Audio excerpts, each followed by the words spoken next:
नमस्कार दोस्तों, आप सभी लोगों का एक बार फिर से हमारे YouTube चैनल पे स्वागत है। आज के इस वीडियो में मैं आप सभी लोगों से स्टीम बॉयलर और इंजन के टोटल इम्पॉर्टेंट 25 MCQ डिस्कस करूंगा। तो बिना किसी देरी के वीडियो को अंत तक देखें ताकि आपको टोटल 25 के 25 प्रश्न आपको समझ में आ सके। ठीक है, तो चलिए शुरू करते हैं। हमारा पहला क्वेश्चन है कि the natural draft is produced by, यानी कि जो नेचुरल ड्राफ्ट है वो किससे प्रोड्यूस होता है। पहला ऑप्शन है स्टीम जेट, सेकेंड ऑप्शन है सेंट्रीफ्यूगल फैन, थर्ड ऑप्शन है चिमनी, या लास्ट ऑप्शन है बोथ ए एंड बी। तो जो नेचुरल ड्राफ्ट जो है वो प्रोड्यूस होता है वो आपका ऑप्शन नंबर सी यानी कि चिमनी से।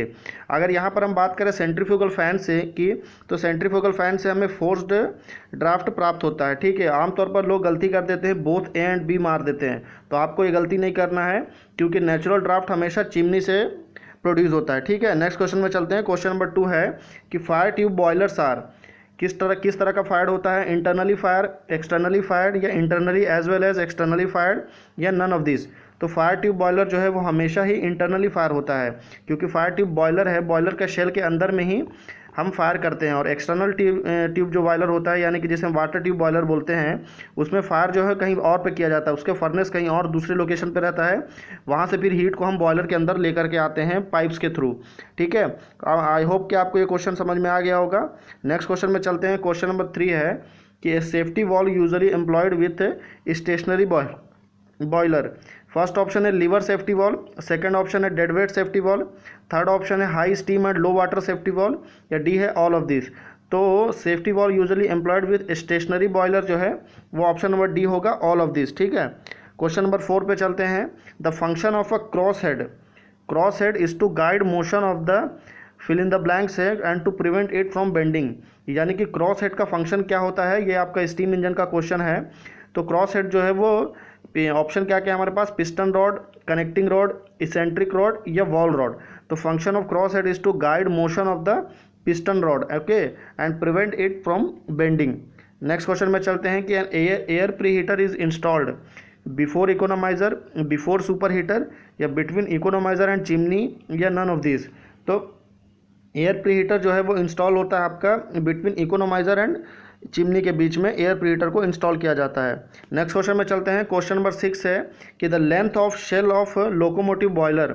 ठीक है, तो जो शेल का लेंथ, एक्चुअली ये लेंथ नहीं है, ये आपका डायमीटर है। ठीक है, आप इसे करेक्ट कर लें, ये लिखने में प्रिंट हो गया, मिस प्रिंट हो गया। Diameter of shell of locomotive boiler कितना है, 1 मीटर, 2 मीटर, 3 मीटर, या 4 मीटर। तो इसका डायमीटर का जो शेल होता है वो 4 मीटर होता है। ठीक है, नेक्स्ट क्वेश्चन में चलते हैं कि the shell diameter of a locomotive boiler, ये आपका लेंथ की बात कर रहे हैं, सॉरी ये लेंथ करेक्ट है, ये डायमीटर भी करेक्ट है। फिर 1 मीटर, 1.5 मीटर, 2 मीटर, या 2.5 मीटर। तो जो शेल का डायमीटर ऑफ लोकोमोटिव बॉयलर है वो आपका 1.5 मीटर होता है। ठीक है, नेक्स्ट क्वेश्चन में चलते हैं कि the fire tubes in Scotch marine boiler. Scotch marine boiler में फायर ट्यूब्स किस तरह का होता है, हॉरिजेंटल, वर्टिकल, या इंक्लाइंड।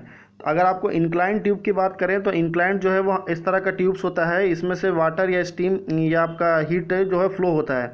तो जो इंक्लाइन ट्यूब होता है वो हमेशा वाटर ट्यूब में यूज़ होता है, वाटर ट्यूब बॉयलर में, जैसे वेबकॉक विलकॉक्स बॉयलर में और हाई प्रेशर बॉयलर में इंक्लाइन ट्यूब यूज़ होता है। पर जो स्कॉच मरीन बॉयलर है उसमें आपका हॉरिजॉन्टल यूज़ होता है। तो option number A is the correct answer. ठीक है, नेक्स्ट क्वेश्चन है कि the fire tubes in a Cochran boiler. इधर पहले जो हमने बात किया था वो दूसरा बॉयलर था स्कॉच मरीन का, अभी जो हम बात कर रहे हैं वो कॉकरन बॉयलर में। तो कॉकरन बॉयलर में फायर ट्यूब्स किस तरह का होता है, हॉरिजॉन्टल मतलब सीधा सीधा इस एक्सिस में रहेगा, वर्टिकल मतलब आपका उसका एक्सिस ऐसा रहेगा, इंक्लाइंड की बात करें तो वो आपका किसी भी डिग्री में इंक्लाइंड हो सकता है, इसलिए उसे इंक्लाइंड ट्यूब बॉयलर बोलते हैं।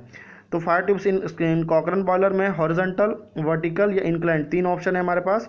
आमतौर पर एग्जाम में 4 ऑप्शन रहता है पर मैंने आपकी सेफ्टी के लिए 3 ही दिया हूँ। तो fire tubes in Cochran boiler जो है वो आपका इसमें भी हॉरिजॉन्टल होता है। ठीक है, नेक्स्ट क्वेश्चन में चलते हैं कि the average operating pressure of Benson boiler. Benson boiler एक हाई प्रेशर बॉयलर होता है और इसका एवरेज ऑपरेटिंग प्रेशर बताना है आपको, 100 बार, 150 बार, 250 बार, या 200 बार। ठीक है, तो average operating pressure of Benson boiler जो है वो आपका 250 बार है। ठीक है, नेक्स्ट क्वेश्चन में चलते हैं। क्वेश्चन नंबर 11 है कि the diameter of Cornish boiler very from. आपका कॉर्निश बॉयलर का जो डायमीटर होता है वो कितने से कितने तक वेरी होता है, 0.5 to 1 metre, 1 to 2 metre, 1.25 to 2.5 metre, या 2 to 3 मीटर। तो diameter of Cornish boiler varies from 1 to 2 metre. Okay, question number 12 में चलते हैं हम लोग। The rate of steam produced in Benson boiler. Benson boiler से रिलेटेड आजकल एग्जाम में क्वेश्चन बहुत ज़्यादा आ रहा है, तो बेंसन बॉयलर से जितने भी रिलेटेड क्वेश्चन बनते हैं वो काफ़ी ज़्यादा इंपॉर्टेंट होते हैं, आप उसको ध्यान से पढ़ लेंगे, ठीक है। बेंसन बॉयलर में ड्रम नहीं होता, नो ड्रम होता, ओके। और ये हाई प्रेशर बॉयलर है, ये चीज़ आप ध्यान रखेंगे। और अभी हम इस क्वेश्चन पे आते हैं कि the rate of steam produced, यानी कि कितना स्टीम प्रोड्यूस होता है 1 घंटे के अंदर में in Benson boiler. 100 ton per hour, 135 ton per hour, 175 ton per hour या 250 टन पर आवर। तो rate of steam produce in Benson boiler है 135 टन पर आवर, ठीक है। क्वेश्चन नंबर 13 में चलते हैं कि safety valve mainly used with locomotive and marine boiler. Lever safety valve, deadweight safety valve, high steam and low water safety valve या spring loaded safety valve. तो locomotive और marine boiler में जो safety valve mainly use होता है, ये काफ़ी ज़्यादा पॉपुलर क्वेश्चन है। इसका राइट आंसर होगा ऑप्शन नंबर डी, यानी कि स्प्रिंग लोडेड सेफ्टी वॉल्व जो है वो यूज़ होता है लोकोमोटिव और मरीन बॉयलर में। क्वेश्चन नंबर 14 है कि which of the following boiler is best suited to meet the fluctuating demand of steam. Locomotive boiler, Lancashire boiler, Cornish boiler या वेबकॉक विल्कॉक्स बॉयलर। अगर मैं फ्लक्चुएटिंग डिमांड की बात करूं तो फ्लक्चुएटिंग डिमांड उसे बोलते हैं कि किसी दिन हमें 100 टन पर आवर आपको रेट पे चाहिए स्टीम, किसी दिन आपको सिर्फ 100 टन स्टीम चाहिए। तो इस तरह के जो फ्लक्चुएटिंग डिमांड होते हैं, डेली जो कंटिन्यूसली चेंज होती रहती है, उस डिमांड को हम फ्लक्चुएटिंग डिमांड कहते हैं। तो इस तरह के किसी भी स्टीम की डिमांड को पूरा करने के लिए हमें लोकोमोटिव बॉयलर हमें सबसे ज़्यादा बेस्ट उसके लिए बॉयलर माना जाता है। बाकी की बात करें, लंकाशायर बॉयलर आपका फायर ट्यूब बॉयलर है, कॉर्निश बॉयलर भी फायर ट्यूब है, बैबकॉक विल्कॉक्स जो है आपका वाटर ट्यूब बॉयलर है, ठीक है। क्वेश्चन नंबर 15 में चलते हैं कि which of the following statement is correct, यानी कि आपको बताना है कि इन तीनों में से कौन सा स्टेटमेंट करेक्ट है। पहला ऑप्शन है Lancashire boiler is a fire tube boiler, जैसा कि मैं आपको पहले बताया हूँ, ये बिल्कुल सही है। Fire tube boiler are internally fire, ये हमारे वीडियो का ही पहला क्वेश्चन था, तो ये भी बिल्कुल सही है। Fire tube boiler internally fire होता है और वाटर ट्यूब बॉयलर जो है वो एक्सटर्नली फायर होता है। Babcock and Wilcox boiler is a water tube boiler, ये भी बिल्कुल सही है, बहुत ईजी है। तो इसका राइट आंसर जो है वो ऑप्शन नंबर डी होगा, यानी कि ऑल ऑफ द अबव इसका करेक्ट आंसर। नेक्स्ट क्वेश्चन में चलते हैं कि the efficiency of the plant, यानी कि प्लांट की इफिशियंसी क्या होगा विद द मैकेनिकल ड्राफ्ट। अगर हम मैकेनिकल ड्राफ्ट डाल देंगे तो प्लांट की इफिशियंसी क्या होगा, बढ़ जाएगी, घट जाएगी या कांस्टेंट रहेगी। तो कांस्टेंट रहने का तो चांस ही नहीं होता, क्योंकि अगर आप किसी भी प्लांट में कुछ भी ऐड करते हैं तो या तो उसकी इफिशियंसी बढ़ेगी या उसकी इफिशियंसी कम होगी। तो आपको इंक्रीज और डिक्रीज में से चूज़ करना है। जब कभी भी हम मैकेनिकल ड्राफ्ट प्रोड्यूस करेंगे तो मैकेनिकल ड्राफ्ट में जब कभी प्लांट में इंट्रोड्यूस करने से क्या होता है कि उसकी इफिशियंसी जो है प्लांट की बढ़ जाती है, क्योंकि एग्जॉस्ट रेट जो है वो काफ़ी ज़्यादा हाई हो जाता है, ठीक है। आई होप आप समझ गए होंगे। यहीं अगर आप नेचुरल ड्राफ्ट की बात करें, नेचुरल ड्राफ्ट से जो प्लांट की इफिशियंसी है वो कम होती है, क्योंकि हम तो पूरी तरह से क्लाइमेट कंडीशन के ऊपर में डिपेंड हो जाते हैं। जैसा क्लाइमेट रहेगा उसके हिसाब से चिमनी काम करता है, ठीक है। नेक्स्ट क्वेश्चन नंबर 17 पे चलते हैं कि device in which some portion of waste heat of flue gases is recovered the heat the air before it passes the furnace for combustion purpose. तो इसका राइट आंसर क्या होगा, super heater, air pre heater, economiser या injector. Question को एक बार और ध्यान से देखेंगे कि device in which some portion of waste heat of flue gases is recovered to heat the air बोल रहा है तो एयर प्री हीटर है। अगर यहीं पे हीट द वाटर बोलता तो इकोनोमाइजर होता, ठीक है। तो इस क्वेश्चन का राइट आंसर जो है वो एयर प्री हीटर होगा। क्वेश्चन नंबर 18 में चलते हैं कि steam engine are called external combustion engine, is it a correct option और not correct option.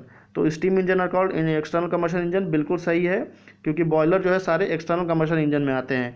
IC engine में हमको एसआई इंजन यानी कि स्पार्क इग्निशन और सीआई इंजन यानी कि कंप्रेस्ड इग्निशन इंजन, ये दोनों जो है इंटरनल कंबशन इंजन में आते हैं।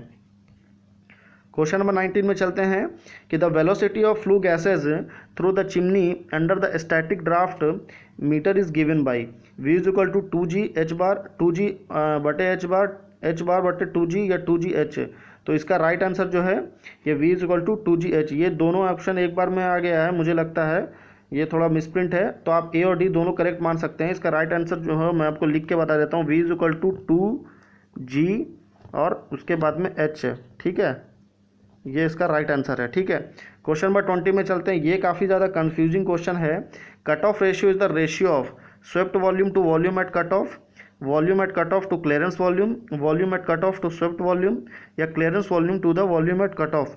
तो cut off ratio is the ratio of volume at cut off to the swept volume, ठीक है। ये आपका कट ऑफ रेशियो का रेशियो है। क्वेश्चन नंबर 21 है कि which of the following is a water tube boiler, Lancashire boiler, Babcock Wilcox boiler, locomotive boiler या कॉकरन boiler. तो वाटर ट्यूब बॉयलर कौन है मैं आपको पहले बता चुका हूँ, बैबकॉक विलकॉक बॉयलर जो है आपका वाटर ट्यूब बॉयलर है। Number of fire tubes in Cochran boiler are, यानी कि फायर ट्यूब जो है कॉकरन बॉयलर में कितने होते हैं, 75, 115 यानी कि 115, 165 या 225। तो number of fire tubes in Cochran boiler are usually 165। ये जो आपका रीडिंग है ये आपकी वेरी भी हो सकती है, 160 टू 170 के बीच में अगर आपको कुछ भी मिलता है तो आप उसको करेक्ट कर सकते हैं, ठीक है। I hope you understand. Question number 23 पे चलते हैं कि the actual power supplied by the engine crankshaft is called indicated power, brake power, friction power या नन ऑफ दिस। तो actual power supplied by engine crankshaft, अगर crankshaft की बात करेंगे तो वो आपका ब्रेक पावर होगा, यदि इंजन सिलेंडर के अंदर में बात करेंगे तो वो आपका इंडिकेटेड पावर होगा, और फ्रिक्शन पावर जो है वो आपका इन दोनों का माइनस होता है, ठीक है। नेक्स्ट क्वेश्चन में चलते हैं। क्वेश्चन नंबर 24 है कि the chimney draft varies with, अभी मैंने आपको पहले भी डिस्कस किया था जब हम मैकेनिकल ड्राफ्ट के बारे में बात कर रहे थे, तब मैंने आपको चिमनी के बारे में बताया था। यही क्वेश्चन है कि चिमनी का जो ड्राफ्ट है वो किसके हिसाब से वेरी होता है, climate condition, temperature of furnace of gases, height of chimney या ऑल ऑफ दिस। यानी कि चिमनी का जो ड्राफ्ट है वो क्लाइमेट कंडीशन के ऊपर डिपेंड करता है, बिल्कुल सही है। Temperature of furnace of gases ये भी बिल्कुल सही है, क्योंकि ज़्यादा टेम्परेचर गैस का रहेगा तो वो ईजिली फ्लो होता है, कम टेम्परेचर रहेगा गैस का तो वो कम फ्लो होता है। हाइट ऑफ चिमनी ये भी बिल्कुल सही है, जितना ज़्यादा चिमनी का हाइट रहेगा उतना कम ऑब्स्टेकल होगा, क्योंकि जो बॉटम साइड में क्या होता है यहाँ पे एटमॉस्फेरिक प्रेशर ज़्यादा होता है, इसलिए उसको ड्राफ्ट वेरी करता है। जितना ज़्यादा चिमनी हाइट पर रहेगा उतना ज़्यादा उसको ईजी होता है। तो इसका राइट आंसर जो है ऑप्शन नंबर डी, यानी कि all of the above is the correct answer. Question number 25 है कि Lancashire boiler has internally flu tubes, Lancashire boiler में कितने इंटरनल फ्लू ट्यूब्स होते हैं, 1, 2, 3 या 4। तो लंकाशायर बॉयलर में 2 फ्लू ट्यूब्स होते हैं, ये काफ़ी ज़्यादा इंपॉर्टेंट हो सकता है, ये आपको इसको ध्यान से देख लीजिएगा, ठीक है। 2 फ्लू ट्यूब्स होता है लंकाशायर बॉयलर में। लास्ट क्वेश्चन है जो कि आपके लिए है, क्यों फॉर यू, यानी कि क्वेश्चन फॉर यू, आपके लिए क्वेश्चन है कि the diameter of cylindrical shell of Scotch marine boiler varies from 1.5 to 2.5 metre, 2.5 to 3.5 metre, 3.5 to 4.5 metre या नन ऑफ दिस। तो इस क्वेश्चन का राइट आंसर क्या होगा ये आप हमें नीचे कमेंट करके ज़रूर बताएं, ठीक है। क्या करेंगे आप, मुझे नीचे कमेंट करेंगे इसका राइट आंसर क्या है, ओके। अगर आपका क्वेश्चन करेक्ट रहेगा तो नीचे आगे आने वाले वीडियोस में हम आपका नाम लेंगे। तो फिर मिलते हैं आपको अगले वीडियो में। अगर वीडियो पसंद आया हो तो वीडियो को लाइक करें और अपने सारे स्टडी रिलेटेड ग्रुप में शेयर करें, और हमारे चैनल को सब्सक्राइब कर लें, ताकि आगे आने वाले वीडियोज़ जो कि हमारे सारे जो वीडियोज़ रहते हैं वो मैकेनिकल ऑब्जेक्टिव पे ही रहते हैं। तो अगर आप किसी भी कम्पिटिटिव एग्ज़ाम की तैयारी कर रहे हैं और आप मैकेनिकल ब्रांच से बिलोंग करते हैं तो आपको काफ़ी ज़्यादा हेल्पफुल होगा। तो मिलते हैं अगले वीडियो में, तब तक के लिए धन्यवाद।